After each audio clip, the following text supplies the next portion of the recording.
Julho de 1989, começa o trabalho nas duas torres gigantes, cuja altura é de 80 andares, quase o tamanho da Torre Eiffel, e que iriam sustentar os vastos cabos que suportam o peso total da ponte.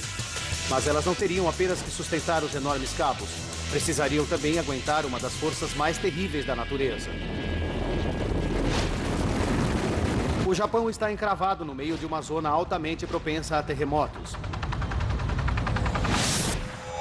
Esse país está entre 4 placas tectônicas que causam estragos quando colidem. O Japão é atingido por uma dessas colisões quase todas as décadas. A mais destrutiva foi em 1923, alcançando 8,3 na escala Richter e destruindo Tóquio. Cerca de 1 milhão de pessoas morreram, outras 40 mil desapareceram. 70 anos mais tarde, os construtores da Ponte Akashi estavam cientes de que outra catástrofe poderia acontecer a qualquer momento. As pontes projetadas para durar 200 anos teriam que enfrentar grandes terremotos regularmente. Os engenheiros também sabiam que torres de concreto poderiam rachar e cair durante um terremoto, porque não são suficientemente flexíveis.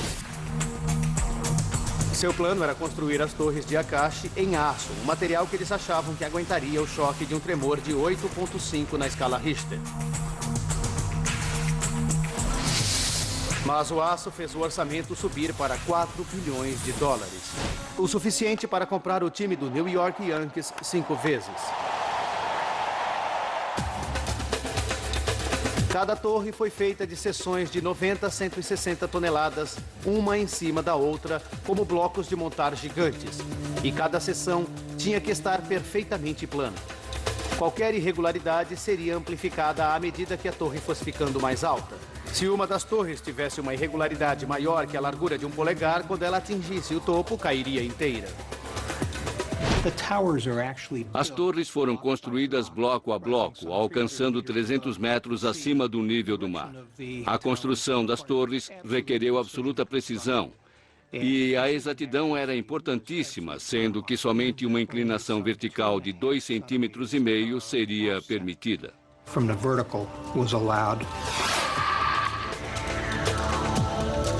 Os engenheiros japoneses são perfeccionistas e, além de sua reputação, eles tinham uma quantia enorme em risco, 4 bilhões de dólares. Eles poliram a superfície de cada bloco gigante de aço até chegar a uma fração de 1 milímetro. Todas as junções tinham que ser perfeitas ou não haveria por que construir as torres. Então chegou o momento da verdade. Os enormes blocos de aço que formariam as torres foram levados ao mar para serem postos em cima das fundações de concreto. Enormes guindastes flutuantes arrastaram esses blocos de 160 toneladas através de mares tempestuosos. Foram precisos 90 desses blocos para construir cada uma das torres. A tarefa era muito perigosa. Quando chegasse no meio da água, o operador dos guindastes colocaria os imensos blocos de 160 toneladas no lugar. Depois que cada um estivesse na posição certa, o guindaste iria para o próximo nível e começaria outra vez. Cada torre é mantida no lugar por 700 mil parafusos. Levou 18 meses para cada torre alcançar sua altura total de 283 metros. O projeto e construção da Ponte Akashi é único. Só a magnitude do tamanho da ponte é realmente incrível. Com o último bloco no lugar, os engenheiros japoneses verificaram nervosamente o alinhamento da ponte. Por incrível que pareça, eles estavam dentro da largura de 1 polegar de estar perfeitamente na vertical. Foi um feito extraordinário de engenharia. Os japoneses ficaram jubilosos. O estágio 2 havia sido completado.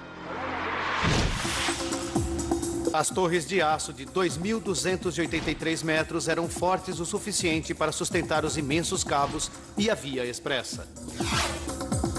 E flexíveis o suficiente para aguentar as extremas condições de furacões e terremotos, os elementos mais temidos nessa parte do mundo.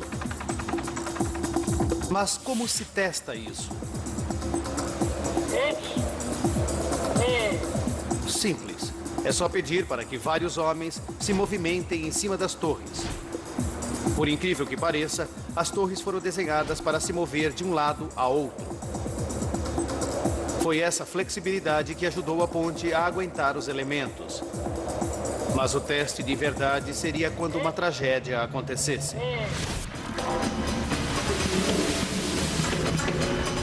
A ponte de 4,3 bilhões de dólares já estava na metade, mas estava mais vulnerável do que nunca. A estrutura só terá sua força total quando os cabos e a rodovia estiverem prontos. A velocidade era vital. Um terremoto poderia provocar uma tragédia. Era uma corrida contra o tempo e contra os elementos para terminar a ponte.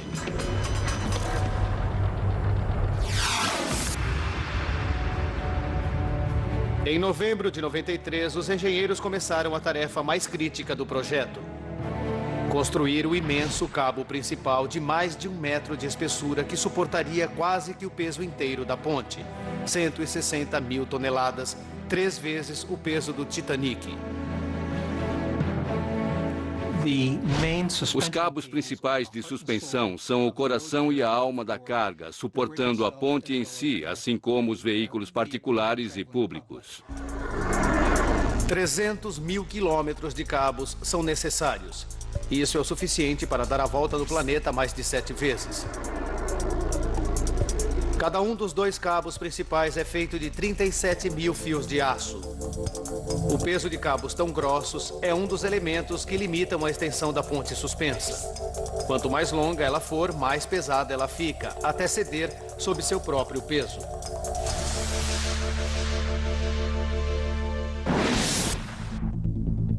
Para uma envergadura entre o estreito de 2 quilômetros entre as duas pontes, os japoneses tiveram que desenvolver um cabo de aço 2 vezes mais forte do que os convencionais. Isso tornaria possível usar apenas um cabo de cada lado, em vez de 2. Primeiro, os japoneses criaram um novo concreto que endurece embaixo d'água. Agora criaram um cabo de aço super forte. Foi a primeira vez que usamos cabos de aço tão fortes.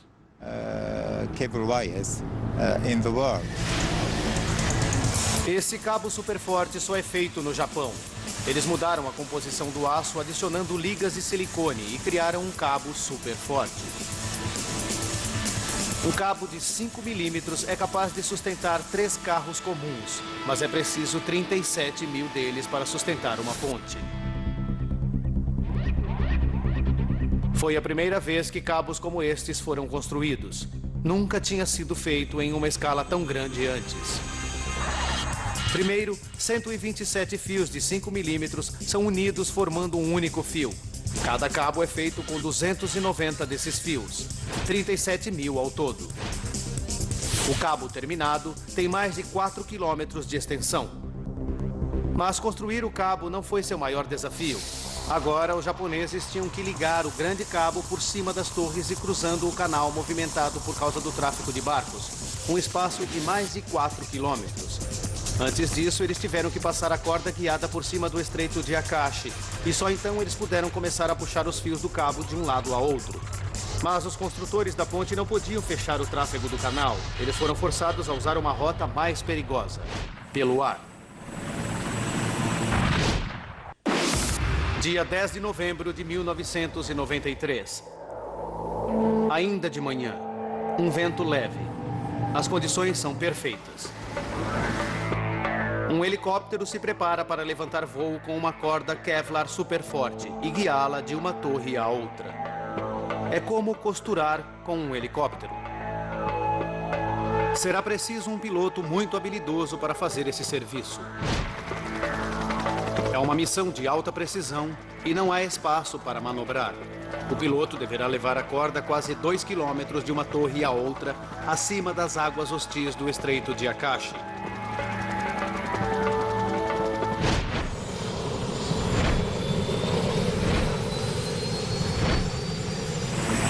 Oito horas da manhã. O helicóptero levanta voo da lateral do Estreito de Kobe.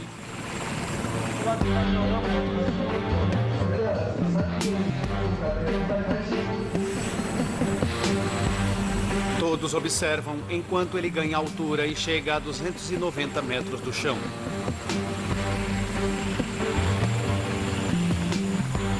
Em Em cima da primeira torre, os engenheiros da ponte esperam para pegar o cabo. É uma grande responsabilidade para o piloto e um trabalho muito perigoso.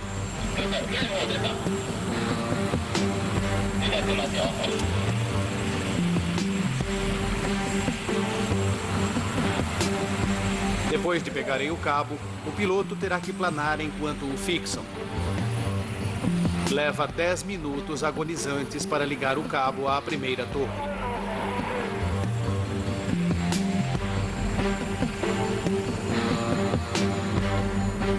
Agora, vem o voo de 2 quilômetros de um lado a outro do estreito, levando o cabo a outra torre. Leva-se 27 minutos para se chegar à segunda torre, onde uma equipe de engenheiros aguarda.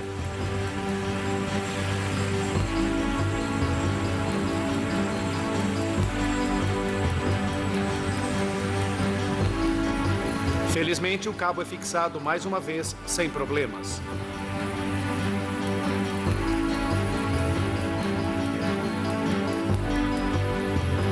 Depois de 84 minutos de um voo tenso, o helicóptero aterrissa em segurança. Foi um feito fenomenal que exigiu habilidades de voo e nervos de aço. Para o alívio de todos, a missão foi um tremendo sucesso. Dezembro de 1994. Depois de 6 anos e meio de dificuldades extremas, metade da maior ponte suspensa do mundo já está firme no meio do Estreito de Akashi. Agora, os japoneses teriam que construir a estrutura para sustentar a rodovia de 6 pistas e 4 quilômetros de extensão de um lado a outro do canal. Essa foi a parte mais crítica e complexa do projeto e a mais suscetível às forças imprevisíveis da natureza. A estrada é literalmente suspensa por cabos e sustentada por seu próprio peso. Se o desenho estiver errado, o vento pode fazer essa plataforma voar, como se fosse um brinquedo, com resultados verdadeiramente terríveis. Para os projetistas da ponte suspensa, o vento é o maior inimigo de todos, o pesadelo da cena. Em toda a história, ventos fortes e destruidores pegaram os engenheiros de surpresa e tiveram consequências desastrosas. O pior acidente aconteceu nos Estados Unidos, na Ponte Tacoma, em 1940. Harold Bosch, da Associação Federal das Autoestradas, é engenheiro especializado em aerodinâmica em pontes. A ponte foi aberta ao tráfego no dia 1º de julho de 1940 e caiu no dia 7 de novembro do mesmo ano. Quase todos os dias de sua curta vida, a ponte fazia um movimento vertical por causa do vento. Não era necessariamente uma situação alarmante. O vento era uma ocorrência regular e a ponte parecia estar firme sob controle. Nada que pudesse ser chamado de um vento forte atingira a ponte até então, mas a mantinha oscilante, e isso estava para se tornar um problema. Manhã do dia 7 de novembro de 1940. A velocidade do vento é de 68 km por hora e continua a aumentar, e a ponte começa a se mover na vertical. Mais tarde naquela manhã, o movimento da ponte mudou para um movimento de torção e ela começou a balançar forte com o vento. O vento tinha atingido a ponte a uma velocidade crítica, fazendo-a vibrar. Mesmo que o vento continuasse constante, o movimento era forte demais. Esse fenômeno é conhecido como ondulação e é catastrófico. 1h10 da manhã. 2 horas depois que os fortes ventos atingiram a ponte, sua estrutura começou a rachar e ela desabou.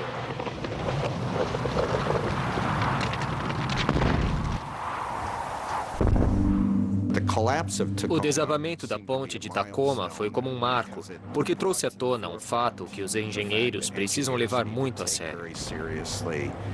O fato de como grandes estruturas, principalmente pontes, podem desabar com ventos de tamanha velocidade.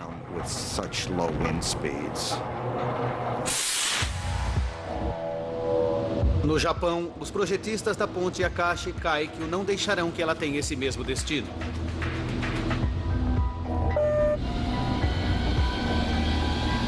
Este é um dos maiores túneis aerodinâmicos do mundo, que foi construído para testar o modelo enorme de 40 metros.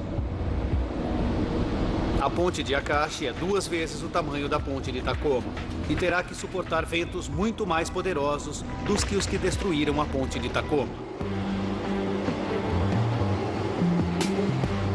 Uma das questões mais difíceis quanto ao projeto de pontes suspensas é a localização. Lugares com furacões, tufões, tornados e ventos de alta velocidade. Por 3 anos, os projetistas lutaram para encontrar a forma aerodinâmica perfeita. Por causa de seu tamanho colossal, os passadiços precisavam ser fortes